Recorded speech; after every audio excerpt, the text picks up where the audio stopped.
Donald Trump, il veut rouvrir le pénitencier d'Alcatraz. Gérald Darmanin, il veut faire des super tôles sécurisées pour mettre les super narcos. En gros, est-ce que c'est le retour du bagne? Puis surtout, est-ce qu'ils vont réussir à éradiquer le crime organisé?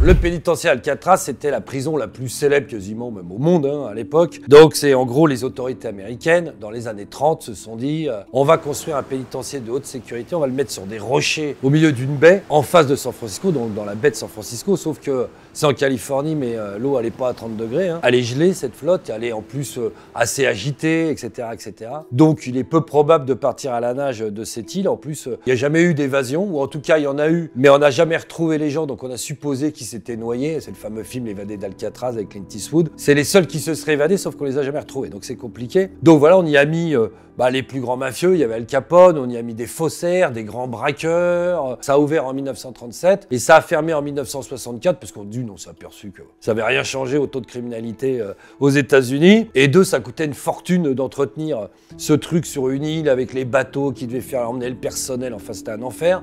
Donc, on a décidé de fermer cette brillante idée. On peut aussi raccrocher à l'actualité. Il y a le président salvadorien qui est arrivé là, au pouvoir il y a quelques années. Puis, il s'est retrouvé avec le plus fort taux d'homicide au monde, avec les gangs, là, les Maras, le MS-18, etc. Donc, c'est les types tout tatoués qui sont devenus les petites mains du trafic de coke parce que ces pays d'Amérique centrale, ils sont sur la route du trafic de coke entre les pays producteurs d'Amérique du Sud et les États-Unis. Donc, il y a une grosse criminalisation. Et ces gens, on a décidé, avec succès d'ailleurs, de dire on va arrêter l'état de droit, on va faire une espèce de police dictatoriale, c'est-à-dire, je donne plein droit à l'armée, à la police d'arrêter qui ils veulent, qui on leur dénonce comme étant des trafiquants de stupes. Alors, les tatouages, évidemment, qui désignent l'appartenance au gang, étaient le premier facteur d'arrestation. Voilà. Et puis, quand même, après, il y en a eu pas mal. Alors là, pour séquestrer tous ces gens, on s'est dit, il a construit une énorme tôle, d'ailleurs, de 40 000 places à la campagne. Pour l'instant, il n'y a que 10 000 détenus. Alors, en plus, il y a des équations bizarres, parce qu'il a raflé 80 000 personnes dans le pays. Il y a 10 000 détenus, 70 000 mecs qu'on ne sait pas ce qu'ils sont devenus. Et alors, les 10 000 détenus, ils ont un régime, là, qui est surréaliste. Ils sont dans des cages, ils ont des sommiers en métal, mais il n'y a même pas de matelas ni d'oreiller. Et ils n'ont ni lecture, ni radio, ni quoi que ce soit. Ils sortent une demi-heure par jour de la cellule. De toute façon, les conditions, elles sont drastiques. C'est-à-dire que non seulement tu es arrêté un peu arbitrairement et puis tu sais pas quand tu vas sortir, mais alors à l'intérieur, c'est pas la rigolade. C'est-à-dire qu'ils sont partis du problème en disant la prison maintenant, c'est plus la fête, surtout en Amérique du Sud. Les prisons ou en Amérique centrale sont bien souvent gérées par les détenus. C'est-à-dire qu'une fois que vous êtes à l'intérieur, les gardiens ils restent à l'extérieur. Vous pouvez monter des restos, vous pouvez les cellules se louent, etc., etc. Donc c'est assez surréaliste. Il faut rentrer les familles le week-end. Vous pouvez recevoir votre femme, vos enfants pendant 48 heures dans la tôle. Je vous dis, il y a des restos, il y a des trucs, vous louez une chambre. Enfin bon, voilà. Donc là, ils se sont dit, que nenni, on va les mettre à la dure, c'est fini la rigolade, puis on va éviter la violence entre gangs en plus dans les prisons. Donc en plus, ils mélangent du coup les factions ennemies dans les mêmes cellules. Effectivement, c'est des dortoirs où ils sont plusieurs dizaines. Ils sont obligés de faire des stations debout et s'allonger à tour de rôle. Enfin, c'est le cauchemar sur Terre. Et le truc, c'est qu'ils ont surtout pas de date de libération. Parce que c'est ça le problème. Parce que, en gros, ça a marché. Ça a fait baisser de manière hallucinante les taux d'homicide, de criminalité. Enfin, d'homicide même. De 80%. C'est devenu un des pays les plus sûrs au monde, le Salvador. Il y a encore 4 ans, c'était chaud. Là, on commence à découvrir les plages de sable blanc, le tourisme, etc., etc. Ça va s'ouvrir. Le problème, c'est qu'ils savent pas quoi faire des types qu'ils ont arrêtés. C'est un peu l'histoire de la relégation dont on va parler après, prônée par Laurent Wauquiez à Saint-Pierre-et-Miquelon. C'est-à-dire que, ok, on chope les indésirables, on les met dans une tôle, on peut pas les relâcher parce qu'on se dit ils vont recommencer quand ils vont sortir. Donc c'est un peu le truc ingérable. Que faire de ces milliers de types qui sont enfermés pour on ne sait pas combien de temps, des années, avec la crainte que quand vous rouvriez le truc, puis là vous avez les endurcir en plus, parce que vu le régime qu'ils subissent, c'est dans le temps où les bagnards ils disaient rentrer comme un mouton, sorti comme un lion. Mais là c'est à peu près le cas, des mecs qui vont survivre à ça, c'est Darwin, ceux qui survivent, ça va être des Terminators. Donc c'est un peu comme tu sais quand tu captures un crocodile, tu le tiens avec la bouche, mais tu peux plus le lâcher. Que si tu lâches, il va te becter. Mais là, c'est un peu le principe. C'est-à-dire, tu mets les mecs au trou, il y en a qui vont être brisés, forcément, mais il y en a qui vont sortir là-dedans, tu vois, ça va être des bêtes fauves. tu vas en faire quoi? Alors c'est marrant parce qu'on est espèce de retour en arrière globalisé en termes de, comme ça, de répression et de prison face à la montée, je sais pas d'ailleurs réel ou non, de la criminalité ou de l'explosion du trafic, de la violence, etc. On essaye de se raccrocher un peu aux branches. Alors est-ce que c'est d'une réelle efficacité ou pas? En tout cas, l'histoire a démontré que toutes ces recettes avaient déjà été utilisées. Et malheureusement, on les a toutes abandonnées. Hein. C'est jamais bon signe, c'est plutôt que ça n'avait pas marché. Donald Trump, il nous parle d'Alcatraz, et puis chez nous, Gérald Darmanin, le garde des Sceaux, lui, il nous parle plutôt des quartiers de haute sécurité. Il veut rouvrir en gros une prison destinée aux 200 plus grands narcos, plus puissants, plus dangereux, alors ça met ce terme narcos, bon, trafiquants de drogue on va dire, hein, en France, pour essayer d'endiguer leur influence. Alors c'est bien beau, mais on va un peu discuter de ces histoires de prisons de haute sécurité, parce qu'il se trouve qu'il y a 2 prisons qui ont été choisies, hein. Vendin-le-Vieil, alors Vendin-le-Vieil c'est un établissement qui est entre Lens et Lille, hein, dans le nord de la France, et puis Condé-sur-Sarthe, qui est comme son nom l'indique dans la Sarthe, c'est 2 prisons modèles, enfin je veux dire jumelles, qui ont été faites sur le même modèle, sont les mêmes. C'est les 2 prisons les plus sécurisées déjà actuellement en France. Alors au Condé, on met plutôt des détenus qui posent des problèmes au sein des prisons, des bagarres, des agressions, etc., etc. Il y a un nombre de surveillants un peu surréaliste. Et puis à Vendin, on met les gros profils condamnés. Donc vous avez aussi bien un parrain de la mafia georgienne, condamné à perpétuité. Vous avez Salah Abdeslam, le tristement condamné des attentats du Bataclan. Et puis vous avez aussi d'autres profils comme Redouane Faïd, le double évadé, que je visite d'ailleurs à Vendin. Donc c'est ça que je vois un peu la tête qu'a cette prison, qui est un bloc un peu minéral, silencieux. C'est à la différence des autres prisons, d'ailleurs des maisons d'arrêt. Quand vous rentrez dans les maisons d'arrêt, moi j'y vais qu'en visiteur, hein. Il y a un bruit assez infernal, il y a un brouhaha, il y a des odeurs. Là vous rentrez, une espèce de sarcophage de béton, assez anxiogène évidemment, des murs immenses quand vous arrivez, etc. etc. Et puis effectivement vous croisez jamais personne, c'est le silence complet. Alors il se trouve que Redouane Faïd, qui est le détenu le plus surveillé de France, lui déjà actuellement, et même d'Europe, il a un régime carcéral évidemment très serré, bon je vais le dire, hein, inhumain à mon avis. Tout ça pour dire que ce régime que veut instaurer Darmanin, bon on peut le voir déjà quand on visite Redouane Faïd, et puis en discutant comme ça avec lui, ou voire même avec le personnel pénitentiaire, tout le monde était un peu étonné déjà des conditions d'isolement à l'intérieur de la prison, parce qu'on nous dit bah voilà, on va les mettre là-bas parce que comme ça ils pourront plus communiquer avec l'extérieur, plus téléphoner, plus commanditer des meurtres ou les trafics de stupes à l'extérieur, et en gros continuer leur business et leurs petites affaires et continuer de s'enrichir et de faire le mal. Voilà ce qu'on nous dit. Sauf que le problème c'est qu'à Vendin-le-Vieil, vous n'êtes pas dans un isolement total. Même si vous pensez que c'est possible, même s'ils sont dans des cubes de ciment de 9 mètres carrés, bah, le problème c'est qu'il n'y a pas des cours individuels pour autant de détenus, donc ils vont faire des mini-promenades, hein, ils vont les mettre a priori, ils vont être 5. Le problème c'est que, comment on dit, c'est que si vous mettez les plus gros profils, vous avez le risque, ça me fait rire mais c'est pas drôle, vous avez le risque, parce que c'est l'ironie du truc, de créer un super cartel en fait de la drogue, hein. Vous allez mettre les 100 plus gros types du trafic de stupes qui vont forcément arriver à communiquer à un moment donné, puisque il y a, je vous dis, les promenades communes, donc bah, alors, vous êtes 5, ah bah voilà, tu avais ça, moi j'avais ça, toi t'as des bateaux, t'as des avions, t'as de la coke, t'as un système pour blanchir, enfin bon voilà, t'as des mecs pour...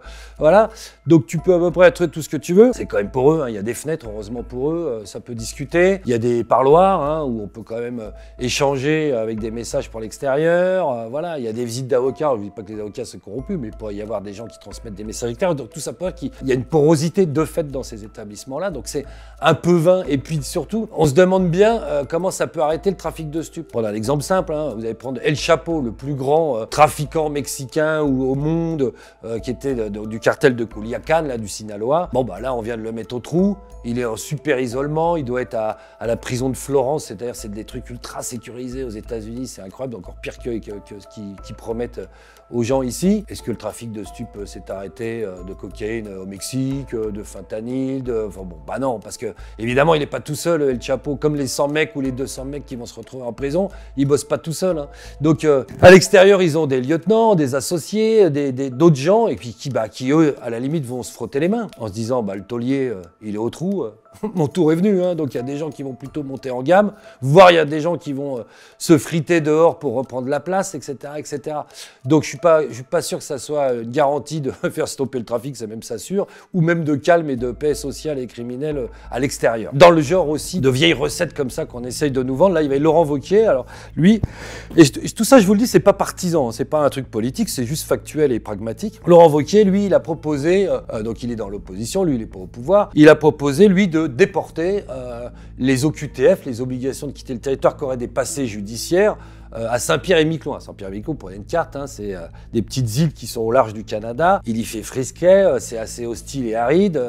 les gens de Saint-Pierre-et-Miquelon, ils ont dû apprécier de dire c'est une poubelle chez vous, on va vous envoyer les mecs tellement c'est nul. Bah ça c'est pareil, hein, ça rappelle une peine qui a été abolie. Alors là pour le coup en 1970 ça s'appelait la relégation et on a vu que ça ne marchait pas. La relégation c'est un truc qui a été instauré en 1887 parce qu'en 1887 on commençait à pouvoir identifier les récidivistes. C'est-à-dire qu'on venait d'inventer la photo anthropométrique, le relevé d'empreintes digitales, toute cette gamme qu'a fait l'anthropométrie criminelle et qui permettait d'identifier des gens. Avant, il n'y avait pas de photos, il n'y avait rien, on ne savait pas si vous avez déjà été en prison quand on vous arrêtait, on n'allait pas faire tous les registres de France pour trouver où vous étiez. Donc là, grâce à ça, on va pouvoir déterminer qu'il y a des récidivistes. Et on s'aperçoit, grâce à ces systèmes, que pendant tout le siècle, pendant tout le 19e, la récidive n'a fait qu'augmenter. Il y a une explosion de la récidive, et donc c'est des petits criminels d'habitude, ils vont faire des peines de moins d'1 an plus généralement, etc. Et donc en 1887, il y a un type qui est ministre de l'Intérieur et qui propose de reléguer ces gens à perpétuité. C'est-à-dire qu'au bout d'un certain nombre de crimes ou de peines que vous avez eues, même petites, c'est des trucs de 3 mois, si vous en avez 3, si vous avez 5, ça dépend des années, ça a changé. On vous exile alors à l'époque en Guyane, aujourd'hui département français, à l'époque c'était là qu'on envoyait les condamnés, il y avait le fameux bagne, hein, Cayenne, Saint-Laurent-du-Maroni, etc. Tout le monde connaît ces histoires-là, Papillon. Et là on a décidé d'envoyer non seulement les condamnés au bagne, aux travaux forcés, mais aussi les condamnés à la relégation. En se disant, ils vont y aller à perpète, on va se débarrasser de ces mecs à jamais, ça va faire baisser la récidive, puisque c'est toujours les mêmes qui commettent les crimes, il suffit de s'en débarrasser, de les exiler sous les tropiques, où ils vont en plus mourir en assez grand nombre, vu le climat et les maladies, etc. Je vous dis, l'Amazonie au 19e siècle, c'était chaud quand même. Les types vont mourir, et puis on s'est dit surtout, le législateur, il s'était dit, on va faire comme les Anglais. Les Anglais, depuis le début du 19e, enfin à moitié du 19e, ils envoyaient leurs taulards et les femmes taulards aussi en Australie, leurs convicts, comme on disait, pour essayer de peupler la colonie australienne. Mais ils étaient moins abrupts, les Australiens. Ils leur donnaient des concessions, c'est-à-dire un bout de terrain, une maison. Ils envoyaient les femmes condamnées aussi pour que comme ça, ils fassent des couples, et ils élèvent des moutons, etc.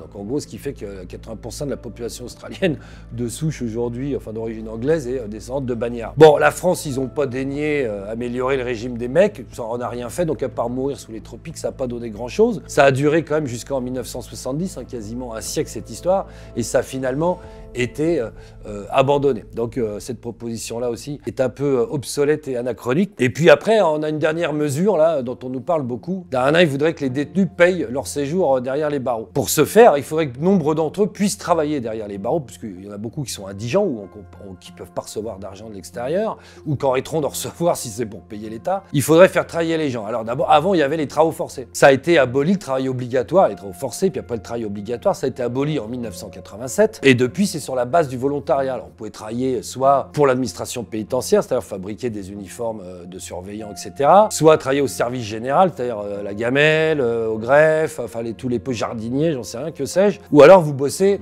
pour des concessionnaires, des entreprises privées. Le problème de Gérald Darmanin, c'est que l'administration pénitentiaire n'est pas du tout adaptée pour recevoir des entreprises et que, en fait, ça fait des années qu'on n'y arrive pas et qu'il y a à peine 20% des gens qui travaillent alors que les 3/4 voudraient le faire parce que c'est simple, vous allez avoir du mal à rentrer. Il faut déjà trouver des locaux. En prison, c'est petit, c'est pas aménageable, c'est pas forcément fait pour votre entreprise. Le personnel, il est tournant. Heureusement pour eux, des fois il est libéré, c'est des courtes peines, travail dedans. Vous allez avoir des problèmes pour faire rentrer le matériel, les machines, pour faire rentrer les camions et faire sortir les camions de livraison pour des raisons de sécurité, pour pas que les types se cachent dedans, se tirent, etc., etc.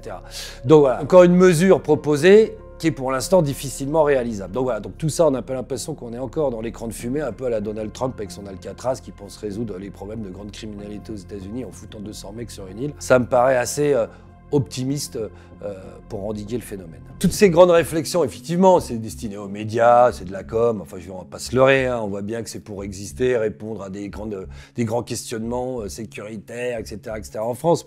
C'est pour ça que je me permets de faire ces petits rappels historiques pour dire que j'ai des solutions qui ont été un peu éculées puis qui sont surtout pas tellement réalisables vraiment concrètement et puis qui changeront pas grand-chose dans le fond. Hein. Et par exemple, quand on parle de faire payer les détenus ou essayer de lutter contre la récidive, mais la prison, s'il faut éviter la récidive, le meilleur moyen, c'est la formation. C'est effectivement que les gens travaillent, qu'il y ait de la formation, plutôt qu'une certaine oisiveté, etc. Alors ça veut pas dire du travail forcé à casser des cailloux, ça veut dire faire des formations intelligentes, avoir des gens qui perdent leur temps pendant des années. années, c'est pas comme ça qu'ils vont se réinsérer. Vous imaginez, déjà vous rentrez, vous n'avez pas de diplôme, vous allez faire des années de placard, le CV, bonjour, vous avez toujours pas de diplôme et vous sortez. Et il va se réinsérer. Là, ça paraît, l'équation, elle paraît quand même assez improbable, hein, le chômage extérieur, le truc, etc. Donc ça fait des années quand même que les observateurs du monde pénitentiaire et les acteurs du monde pénitentiaire disent il faudrait mettre en place plus de travail pour occuper les détenus la journée, etc., inculquer une certaine discipline ou règles de vie, voilà, etc., etc. Et puis surtout, essayer en plus de ça d'avoir... Il y en a beaucoup, hein, des formations, des trucs en prison, mais pas forcément utiles. Ou moi, les mecs qui me disaient, quand tu fais les formations informatiques, ils ont déjà changé de logiciel depuis 10 ans, quoi. Voilà. Donc, non, pour exagérer un peu, mais voilà. Donc oui, c'est un peu cache-misère. Tout ça, c'est un peu la faillite de l'État, c'est-à-dire... il faut aussi travailler en amont avant que les gens aillent en prison, c'est-à-dire dans les quartiers de l'éducation. Mais il faut de la répression. Hein. Moi, je ne suis pas un baba cool qui joue de la guitare pour vous dire laissez-les tous dehors. Et non, il faut de la police, il faut de la répression, il faut, etc., des sanctions. Mais il faut surtout aussi de la prévention, de l'éducation, des choses comme ça en amont pour éviter d'avoir à se coltiner. Il y a un truc, c'est pas moi qui le fais, hein, c'est toutes les études du monde le disent. Plus vous construisez de places de prison, plus il y a de prisonniers. C'est mathématique, je veux dire, ça fait augmenter le nombre d'incarcérations. Vous dites, bah non, on va arriver à zéro, il y a de la surpopulation, on va éponger la surpopulation en construisant des prisons. Pas moyen de dire, googlisez, voilà, toutes les études possibles. Et en fait, ça crée. La surpopulation n'est jamais finalement endiguée. Alors effectivement, pour toutes les petites peines, moi, ouais, j'en sais rien, j'ai pas la solution, mais effectivement, c'est plutôt des peines alternatives que d'aller dans l'école du crime à se glander pendant quelques mois